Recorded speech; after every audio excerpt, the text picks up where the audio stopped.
저희 교회가 속한 교단의 교단신학교는 총신신학대학원인데 줄여서 총신신대원이라 부릅니다. 신학교도 학교인 이상 교훈이 있습니다. 총신신대원의 교훈은 5가지입니다.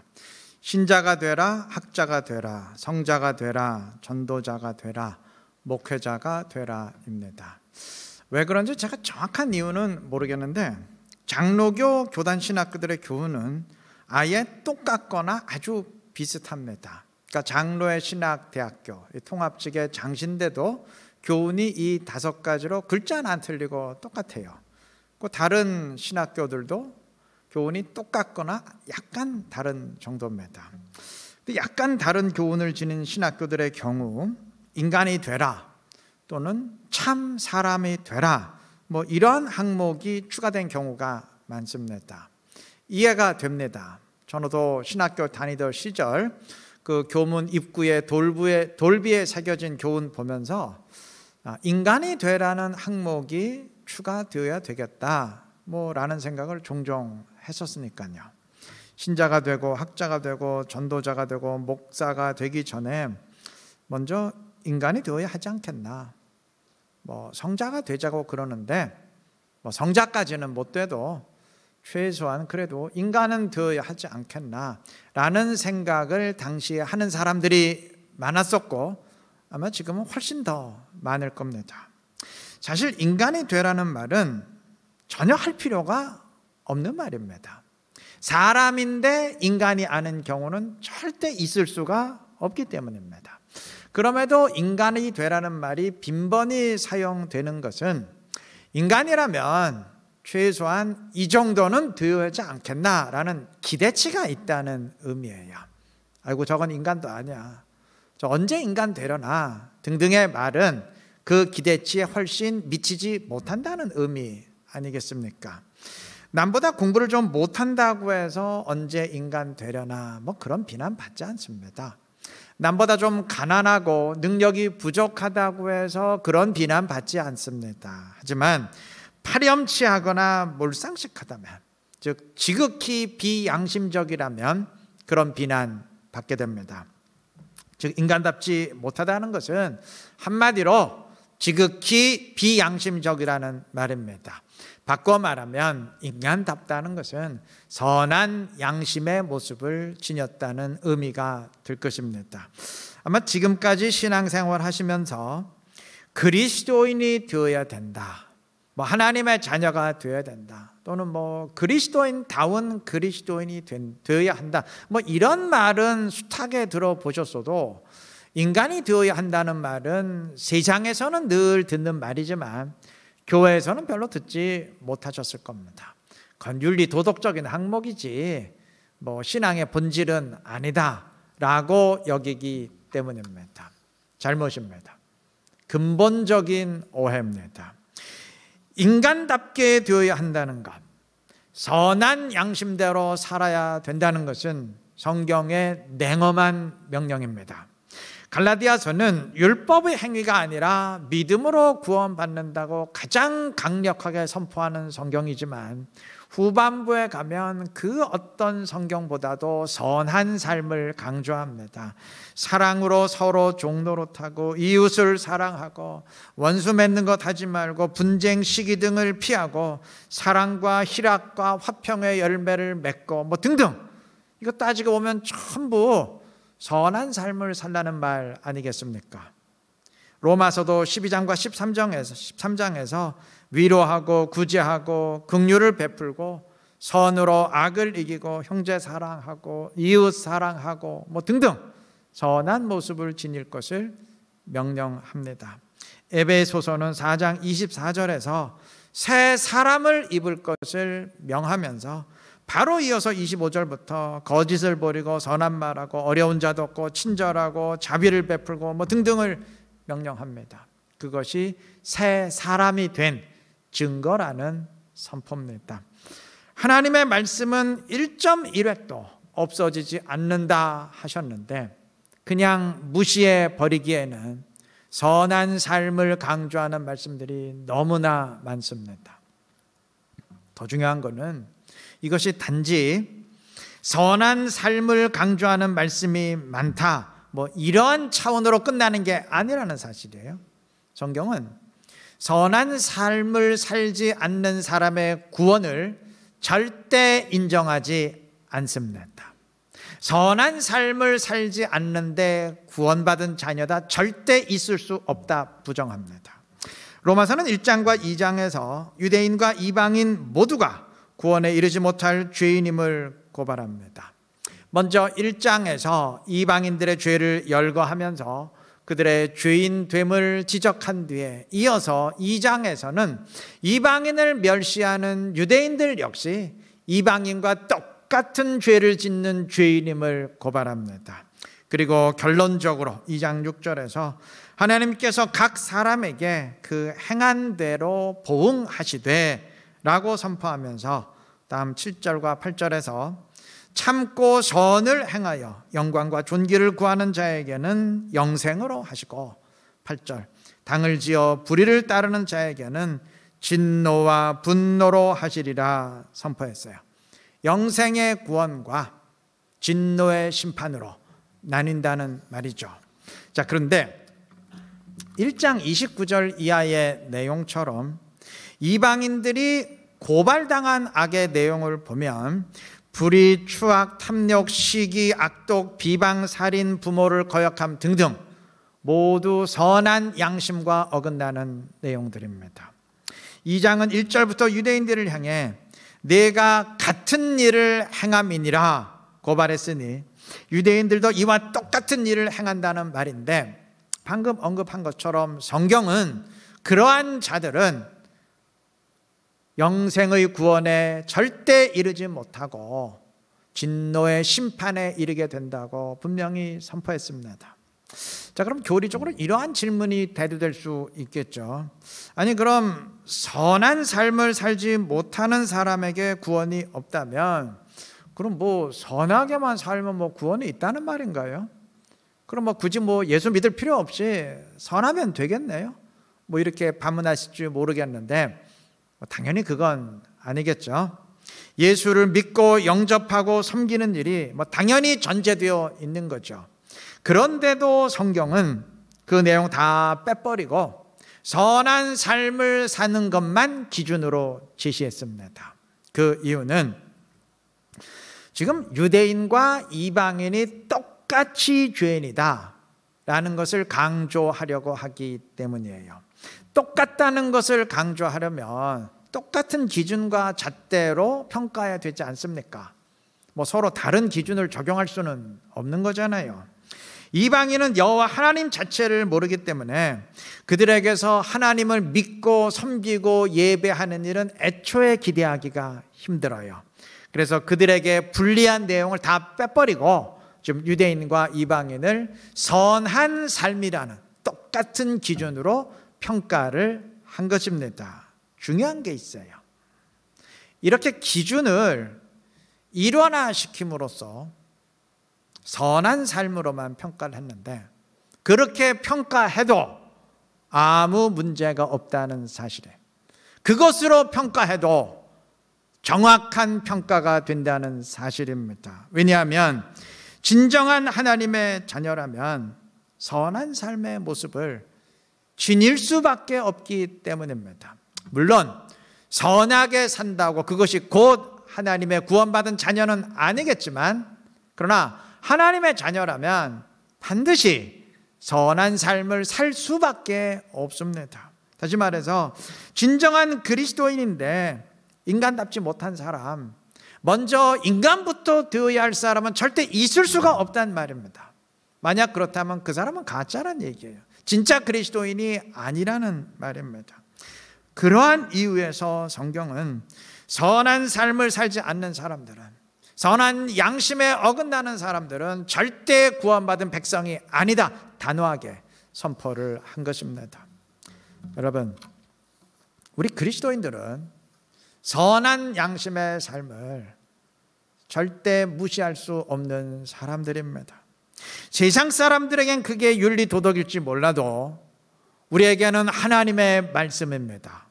바꿔 말하면 오늘날 믿는다는 사람들의 모습이 그러하지 못하다면 우리의 신앙에 굉장히 심각한, 아니 치명적인 문제가 있다는 의미입니다. 과연 나의 모습은 어떠한가? 우리 함께 점검해 보시기를 바랍니다. 그리고 말씀을 붙들고 그리스도인다운 삶을 살아가시기를 바랍니다. 그리스도인답게 살면, 진짜 진정한 그리스도인으로 살아간다면 그 당연히 선한 삶 살게 되어 있습니다. 그렇게 하시기를 바라요. 그래서 하나님께도 칭찬받고 사람에게도 인정받음으로써 주님의 영광 더 충만히 드러낼 수 있는 지혜롭고 신실한 우리 모두가 되시기를 바랍니다. 성경 로마서는 이방인과 유대인 모두를 똑같은 기준으로 판단하기 위해서 유대인이건 이방인이건 모두가 하나님의 뜻을 알면서도 거역했다 고발을 하는데, 유대인들의 경우는 이러한 고발이 충분히 타당합니다. 유대인들은 하나님으로부터 율법을 받았고, 율법의 내용이 지금 성경이 고발하고 있는 불의, 시기, 탐욕, 추악, 악독 등등을 명백히 금지하고 있기 때문에 그러한 말씀들을 불순종함으로써 하나님의 뜻을 거역했다 하는 고발이 전적으로 타당합니다. 그런데 이방인들의 경우는 달라요. 이들은 율법 말씀을 받은 적이 없어요. 하나님의 뜻 자체를 전달받은 적이 없습니다. 아예 여호와 하나님이 누군지조차 모릅니다. 때문에 이들이 도덕적으로 타락했다, 사악하다 이런 식의 고발은 할 수 있을지 몰라도, 이들이 하나님의 뜻을 알면서도 거역했다 이러한 고발은 얼핏 생각하기엔 전혀 이치에 맞지 않는 것 같습니다. 물론 1장 20절은 하나님이 지으신 만물에 하나님의 능력과 신성이 분명히 드러나기에 이방인들이 핑계 댈 수 없다 선언하지만, 흔히 말하는 일반 계시 그런 거죠. 근데 이 말도 고개를 갸우뚱하게 만들어요.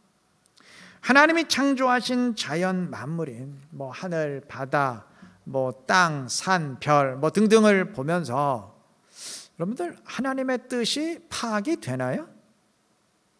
솔직히 말해서. 물론 웅대한 자연 만물을 보면서 이걸 어떻게 사람이 만들었겠어, 이건 분명 신이 만든 거야, 이 정도 생각이야 들 수 있을지 모르겠지만, 지금 성경이 고발하고 있는 내용, 즉 불의하고 추악하고 탐욕스럽고 무자비하고 부모를 거역하고 이런 모습 지녀선 안 되겠구나, 이거는 신이 분명히 명백히 금지하고 있는 내용이구나, 이런 게 깨달아지던가요? 여기 모태신앙인 분 빼놓고 나머지 분들, 여러분들 예수 믿기 전에 하늘이나 바다를 보면서 신이 나에게, 부모에게 효도하라고 명령하는구나, 신이 나에게 불의한 삶을 살지 말라고 명령하는, 그런 생각 드시던가요? 솔직히 너무 거리가 멀죠? 좀 의아합니다. 그런데 2장에 계속되는 고발을 읽다 보면 이게 이런 뜻이었겠구나 납득이 됩니다. 2장은 아까 언급했던 고발을 반복하면서 먼저 유대인들을 고발해요. 13절, 하나님 앞에서는 율법을 듣는 자가 의인이 아니요 오직 율법을 행하는 자라야 의롭다 하심을 얻으리니.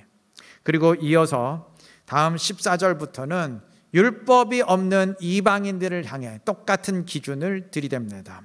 율법 없는 이방인이 본성으로 율법의 일을 행할 때에는 이 사람은 율법이 없어도 자기가 자기에게 율법이 되나니. 15절, 이런 이들은 그 양심이 증거가 되어 그 마음에 새긴 율법의 행위를 나타내느니라. 말이 조금 어렵게 됐는데요. 자, 율법 없는 이방인이지만 본성으로 율법의 일을 행한다 했고, 자기가 자기에게 율법이 된다고 했어요. 그러면서 그 본성은 양심이다 라고 선포를 했습니다. 이게 무슨 말일까요? 여러분, 지금 성경이 고발하고 있는 불의함, 추악함, 탐욕, 시기, 악독, 부모 고역, 살인 등등은 이건 꼭 율법만 금지 명령을 내리는 게 아니에요. 어느 나라, 어느 사회건 이런 것들은 다 법으로 금지하거나 최소한 법으로 금지는 안 했어도 다 비난합니다. 불의하고 추악하게 행했는데 칭찬하는 사회 없고, 시기하고 거짓 증거했다고 상 주는 나라 없어요. 하나님을 모르는 세상 사람들도, 이방 사람들도 다 그러한 것들은 그건 나쁜 짓이다, 해서는 안 되는 일이다 라고 판단합니다. 왜 그럴까요? 15절의 말씀처럼 양심이 있기 때문입니다. 죄의 본성을 지녔지만 그래도 양심이 있기 때문입니다. 다시 말해서 악한 일 하지 말라, 인격적으로 살아라, 선한 삶을 살아라 등등의 명령이 율법으로 주어지지는 않았지만 마음속에 양심이 있어서 이런 것들은 나쁜 일이다, 이런 것들은 선한 일이다, 이런 식으로 율법과 똑같은 명령, 율법과 똑같은 판단을 내리게 된다는 말입니다. 자기가 자기에게 율법이 된다는 말이 곧 그 말이고, 본성으로, 즉 양심으로 율법을 행하게 된다는 말이 그 말입니다. 성경이 이방인들을 향해서 너희가 하나님의 뜻을 알면서도 거역했다 고발하는 이유가 바로 이 때문입니다. 물론 너희에게 하나님의 뜻이 율법으로 정식으로 주어지지는 않았지만 그래도 너희에게 양심이라는 것을 주셨는데 그 양심이 율법과 똑같은 선과 악의 판단을 내리게 한다, 그 말이에요. 그런데도 너희들은 그 양심대로 살지 않았고 비양심적으로 악한 삶을 살았다 고발합니다. 때문에 기준은 똑같이 율법이에요.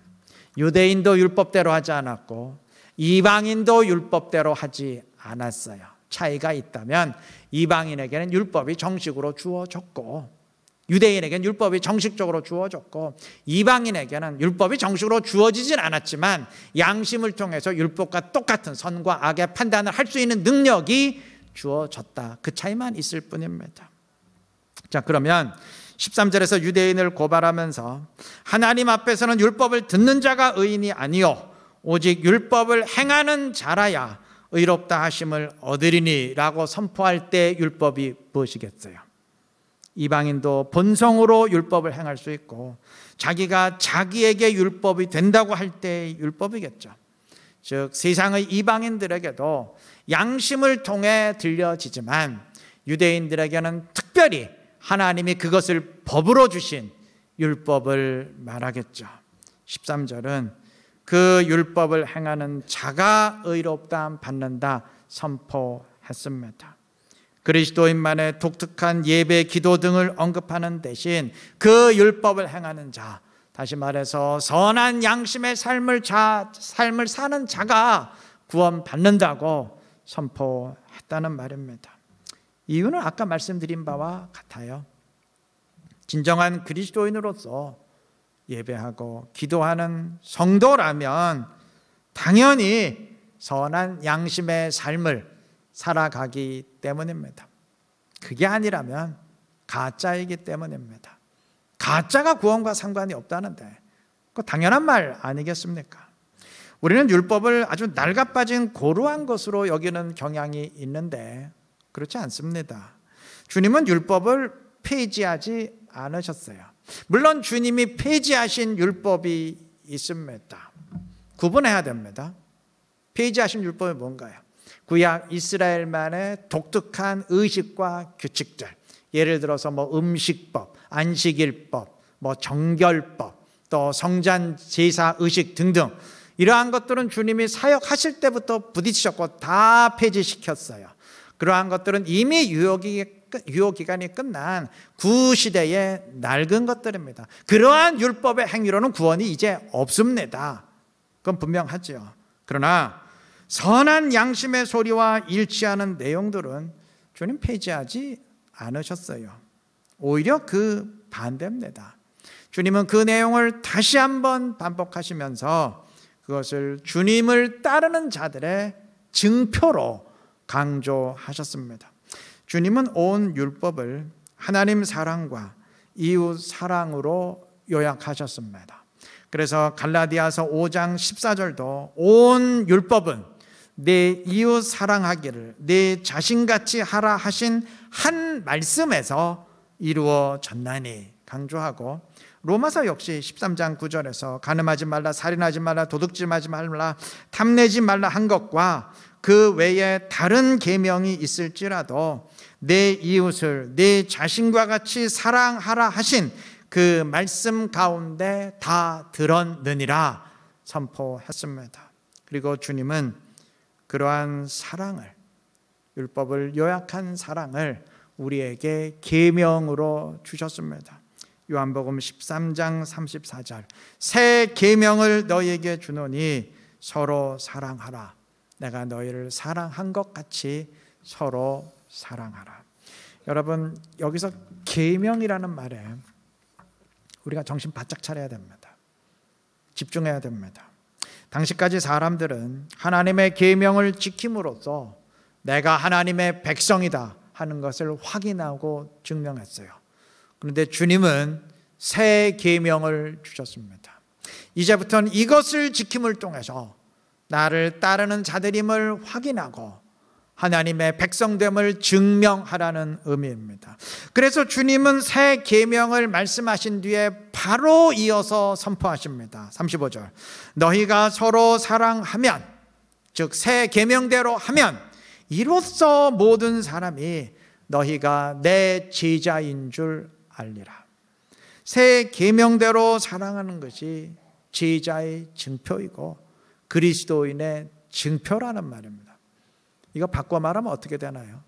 이러한 사랑이 없다면, 율법을 요약하는 사랑이 없다면 그건 내 제자 아니다, 그리스도인 아니다 라는 의미죠. 우리는 예배드리고 기도하는 것은 상당히 중요하게 여기면서도, 물론 요즘엔 코로나 때문에 예배와 기도마저도 대수롭지 않게 여기는 경향이 짙어지기에 안타까운 상황이지만, 그래도 아직까지는, 그래도 성도라면, 신자라면 예배와 기도는 소중히 여깁니다. 그에 비해서 선한 양심대로 살면서 사랑하는 것에 대해서는 별 관심을 기울이지 않아요. 그것으로 내 신앙을 점검하고 판단하려 하지는 않습니다. 주님은 그것을 제자됨의 징표로 강조하셨는데, 우리는 그것으로 내가 주님의 제자냐 아니냐, 내가 진짜 그리스도인이냐 아니냐, 그걸로 판단하려고 하지는 않아요. 주님이 말씀하신 기준과 우리가 생각하는 기준이 맞지 않는다는 의미죠. 사랑? 그건 부수적인 일이고 그게 신앙의 핵심은 아니지 라고 여기기 때문입니다. 오해입니다. 주님이 그것을 계명으로 주셨고, 주님이 그것으로 주의 제자임을 드러내라 하셨는데, 그것으로 그리스도인 됨을 증명하라 하셨는데, 그것이 없다면 구원받은 자가 아니라고 성경이 분명히 선포하고 있는데, 구약부터 지금까지 이어지는 근본적인 말씀인데 어떻게 그게 부수적인 것이 될 수 있습니까? 그 신앙의 핵심이자 본질입니다. 때문에 오늘 우리에게 선한 삶의 모습이 없다면, 사랑의 모습이 없다면, 그래서 믿는 사람이나 안 믿는 사람이나 교회나 세상이나 종교 행위를 하는 것 빼놓고는 아무 차이가 없다, 이러한 평가를 받고 있다면 그건 오늘 우리의 신앙에 굉장히 심각한, 아니 치명적인 문제가 있다는 의미입니다. 우리 영적 경각심을 지녀야 될 것입니다. 우리 모두 주님의 계명 기억하시기를 바랍니다. 선한 삶을 살아가시기를 바랍니다. 아니 굳이 내가 선하게 살겠다 되뇌일 필요 없어요. 진정한 그리스도인의 신앙을 지닌다면 나는 죽고 주님을 내 안에 모셔서 내가 사는 것이 아니고 주님이 내 안에 사시는 진정한 신앙 지닌다면 굳이 그렇게 되뇌이지 않아도 자동적으로 선한 삶 살아가게 돼 있습니다. 나는 죽었고 예수님이 내 안에 사시는데 주님처럼 살며 닮아가지 않겠습니까? 선한 삶 당연히 살지 않겠습니까? 여러분, 우리 모두 진정한 그리스도인이 되십시다. 껍데기는 다 이제 벗어 던지고 그 알량한 껍데기 이제 다 집어 던지고 진정한 그리스도인으로 주님 모시고 신앙생활 할 수 있기를 바랍니다. 그래서 사랑의 삶을 통해서 주님께 영광 돌리고 내가 그리스도인이고 내가 주님의 제자라는 사실을 확인하고 증명할 수 있는 지혜롭고 신실한 우리 이륜교회 모든 성도님들 되시길 주님의 이름으로 축원합니다.